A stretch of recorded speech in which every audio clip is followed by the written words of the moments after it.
Television programmes, live Bible studies, गैर मसीहों के और आपके अहम तरीन सवालात के जवाबात, कई हार्ट इश्यूज पर मबनी ईमान अफरोज यूट्यूब चैनल, नौजवानों के मसाइल, ऑनलाइन कोर्सेज, मेरी कई कुतुब के तराजम, बाइबल मुकद्दस की कई कुतुब की तफासीर और इस बेशकीमत खजाना तक रसाई के लिए और बहुत कुछ और जानने के लिए विजिट कीजिए www.newlifeinstitute.org।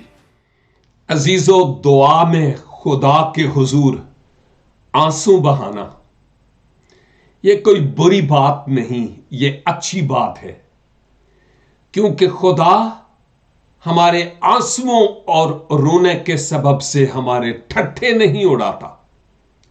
लेकिन इंसान के सामने आप मत आंसू बहाएं, मत रोए। वजह यह है कि इंसान आपके आंसुओं का और आपके रोने का ठट्ठा उड़ाएगा। लेकिन याद रखिए, खुदा नहीं। गोशानशी हो जाएं और उसके हुजूर आंसुओं के साथ दुआ करें, और हर वो आंसू जो खुदा की मर्जी और खुदा के जलाल के लिए बहाया जाता है, खुदा उस आंसू की कदर करता है। परवरदिगार आपको ढेरों बरकत से मामूर करे। And God bless you. आमीन।